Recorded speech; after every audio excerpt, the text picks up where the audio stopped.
Hello friends, बहुत बहुत स्वागत है आपका प्रीति पटेल क्लासेस पर। आज हम most important idioms and phrases पढ़ेंगे जो प्रीवियस ईयर में पूछे गए हैं। सारे इम्पोर्टेंट हैं। जैसे कि यहाँ पर देखिए, all eye for an eye, जैसे का तैसा, टिट फॉर टैट। ये मीनिंग एट 6 and 7, तितर बितर होना। A fish out of water, बेचैन हो जाना। एन एप्पल ऑफ डिस्कार्ड, झगड़े की जड़। तो ये डायरेक्टली मैं आपको बता रही हूँ, लेकिन पेपर में आपको ऐसे हिंदी करके नहीं आते। देखिए पेपर में किस तरीके से आपसे पूछे जाएंगे। पेपर में आपको इस तरीके से पूछे जाएंगे, या फिर एक सेंटेंस दिया जाएगा तो उसमें आपको ये बोल्ड लेटर में लिखे जाएंगे, तो सेंटेंस के थ्रू आपको वहाँ तक पहुँचना है, उसके मीनिंग तक। या फिर जैसे कि एंड इन स्मोक का मीनिंग क्या होगा, बियर नो फ्रूट्स, मतलब एंड इन स्मोक, धुएं में खत्म हो जाना। बियर नो फ्रूट्स, कोई फल नहीं मिलना, तो इसका मीनिंग ये होगा। या फिर आपसे ये देखिए डायरेक्ट ही आपसे उसका मीनिंग पूछा जाएगा। To set one's face against means, मतलब इसका मतलब क्या है। तो इसका मतलब क्या होगा, अगेंस्ट मतलब अपोज, तो टू अपोज विथ डिटर्मिनेशन, ये आंसर सही होगा। इस तरीके से 4 ऑप्शन आपको दिए जाएंगे और आपसे उसका मीनिंग पूछा जाएगा, या फिर आपसे सेंटेंस में देकर इसका मीनिंग पूछेगा। To catch a tartar means क्या होता है, to deal with person who more, नहीं, ये to catch a dangerous person, मतलब डेंजरस, खतरनाक इंसान को कैच करना, पकड़ना। आगे देखते हैं। ये देखिए, ये मोस्ट इम्पॉर्टेंट है। इस चैप्टर से लगभग सभी परीक्षाओं में प्रश्न 2 या 3 नंबर के पूछे जाते हैं। इसके अंतर्गत ईडियम फ्रेज को दे दिए गए हैं। कभी कभी यह वाक्य में प्रयोग किए जाते हैं, कभी कभी इनको डायरेक्टली मीनिंग पूछा जाता है। ग्रुप ऑफ बर्ड का निकटतम अर्थ व्यक्त करते हैं। कौन सा बर्ड, कौन सा ग्रुप ऑफ बर्ड इसका निकटतम मतलब पास का मीनिंग व्यक्त कर रहा है। इस तरीके से आपको ये सेंटेंस में दिए जाएंगे। ये पूरा सेंटेंस है जिसमें ये बोल्ड लेटर में दिए गए हैं, या फिर आपको इनका डायरेक्ट ही मीनिंग, जैसे यहाँ पर इसका मीन्स पूछा गया है, मतलब इसका मीनिंग क्या है, to set one's faced against का। ये ऐसे ये क्वेश्चन पूछे जाते हैं हर एग्जाम में, इससे क्वेश्चन आता ही है। तो हम चलते हैं। यहाँ हमने पढ़ लिया था all eye for an eye, जैसे का तैसा, tit for tat, at 6 and 7, तितर बितर होना। A fish out of water, बेचैन होना। एन एप्पल ऑफ डिस्कार्ड, झगड़े की जड़। A dark horse. अब आप इनको क्या करना, आप इनको ट्रिक के थ्रू याद करना है आपको। जैसे कि all eye for an eye, जैसे का तैसा। अब इसका थोड़ा सा रिलेट कर पाएंगे आप, तो आपको जल्दी याद हो जाएगा। ऑल आई एन आई, जैसे का तैसा। एट 6 and 7, तितर बितर होना। 6 7 मतलब क्या होता है, ना 6 का पता चल रहा ना 7 का, सारे लोग तितर बितर हो गए। आप हिस आप फिश आउट ऑफ वाटर, आप सोचिए कि इसका मीनिंग क्या होगा। अगर फिश को पानी से निकाल देंगे तो क्या हो जाएगी, बेचैन। मतलब इसका अगर आपको अर्थ पता चल रहा है तो आप डायरेक्टली इसको जोड़ सकते हैं नीचे दिए गए ऑप्शनों पर। तो इन अनकंफर्टेबल पोजीशन, अनकंफर्टेबल मतलब जब फिश को पानी से बाहर निकाल लिया जाएगा तो वो कैसी हो जाएगी, अनकंफर्टेबल हो जाएगी। An apple of discard, apple जब डिस्कार्ड कब होते हैं, मतलब एक ऑर्डर में एप्पल रखे हुए जमे जमाए, लेकिन डिस्कार्ड हो गए, मतलब झगड़ा हो गया, लड़ाई झगड़ा हो गया।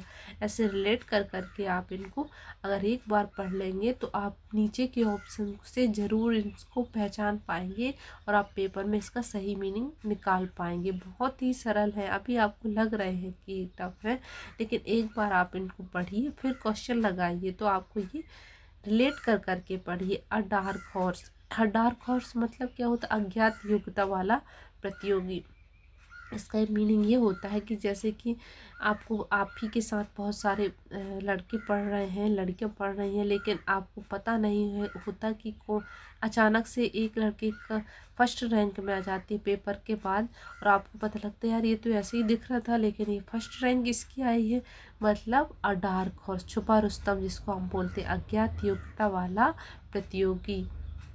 अ competitor of unknown capabilities, unknown मतलब हमको पता नहीं चल पाता उसकी योग्यता के बारे में, अचानक ही वो सामने आता है कि अरे ऐसा था ये इंसान। अ मैन ऑफ स्ट्रॉ, मामूली या अभावग्रस्त आदमी। अ मैन ऑफ स्ट्रॉ मतलब मैन कैसा है, स्ट्रॉ स्ट्रॉ मतलब क्या होता है, एक छोटी सी माचिस की तीली को स्ट्रॉ बोलते हैं ना, तो लकड़ी। तो आप सोचिए स्ट्रॉ मैन, स्ट्रॉ जो एक स्ट्रॉ के समान है, वो इंसान कैसा होगा, मामूली होगा, अभावग्रस्त होगा। बिल ऑफ हिज बोन, ये सिर्फ आपको याद करने के लिए मैं ट्रिक बता रही हूँ कि ऐसे आप रिलेट कर करके याद कर सकते हैं। Bill of his own, a man of substance. A black सीप, अशुभ व्यक्ति। ब्लैक सीप, अब ब्लैक कलर को हमारे यहाँ अशुभ माना जाता है, ब्लैक सीप अगर मिल गई तो क्या हो गया, अशुभ व्यक्ति। An unlucky person. At stones throw, stones throw मतलब थोड़ी ही दूर पर, मतलब जैसे कि पत्थर हम फेंकते हैं, पत्थर एक कंकड़ उठा के हमने फेंका और उस वह पास ही में है, तो कितना, स्टोन्स ऑफ थ्रू मतलब पत्थर फेंकने के बराबर दूरी पर, कम दूरी पर है कि हम पत्थर फेंके तो वहाँ पर जा सकता है, इतनी कम दूरी पर कोई जगह है, तो स्टोन्स थ्रू मतलब थोड़ी ही दूरी पर। To add a new feather in one's cap, कोई नया सम्मान या नई सफलता प्राप्त करना। Add a new feather, feather मतलब क्या होते, पंख। इन वंस कैप मतलब तुम्हारे कैप पर पंख लग गए हैं तुम्हारे ऊपर, और जब पंख लग जाते हैं तो इंसान क्या होता है, उड़ने लगता है ना। तो यही कोई नई सफलता मिल गई तो वो इंसान कैसे हो गया। एड अ न्यू फीदर मतलब ऐड हो गए, क्या ऐड हो गए, न्यू फीदर पंख है, इन वंस कैप उसकी कैप पर और पंख ऐड हो गए, उड़ने लगा इंसान, वह सफलता मिल गई उसको। आगे देखते हैं। To have an axe to grind, to have an axe to grind मतलब होता है स्वार्थ प्रवृत्ति रखना, स्वार्थी प्रवृत्ति रखना। Selfish motive, selfish motive.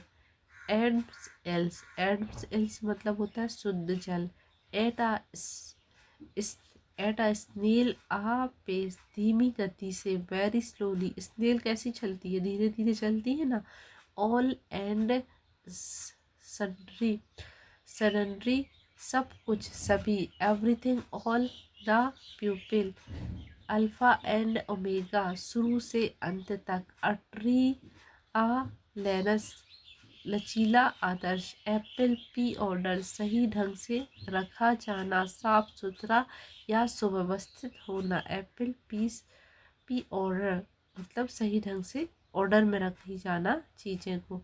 Eight an arms लाभ, किसी खतरे या बुराई से दूरी बनाए रखना। लेंथ मतलब दूरी, arms, at an arms length.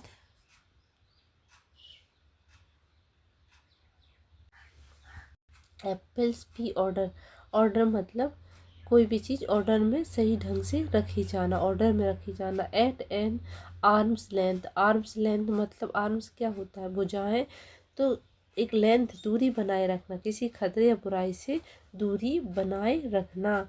Eight loss, eight loss घबराहट के कारण, अनिश्चित, अनिश्चय की स्थिति, पूरी तरह से कंफ्यूज्ड हो जाना। एट लॉन्गर हीट से, शत्रुता की स्थिति। To add fuel to fire, और अधिक भड़काना मतलब फ्यूल, फ्यूल में फायर में क्या और अधिक फ्यूल देना, आग लगाना, अधिक भड़काने की कार्यवाही, स्थिति को बदतर बनाना, स्थिति को और खराब बनाना। एट डैगर्स ड्रॉन, पारस्परिक शत्रुता, गहरी दुश्मनी। Very unfriendly hostile, hostile. An eyewash धोखा देना, आई वॉश करना मतलब धोखा देना। एन एक्स टू ग्राइंड स्वार्थ पूर्ति करना। एट्स ये पहले हो चुका है। एट वंस विट्स एंड घबरा जाना, होश खो बैठना, पूरी तरह से कंफ्यूज हो जाना।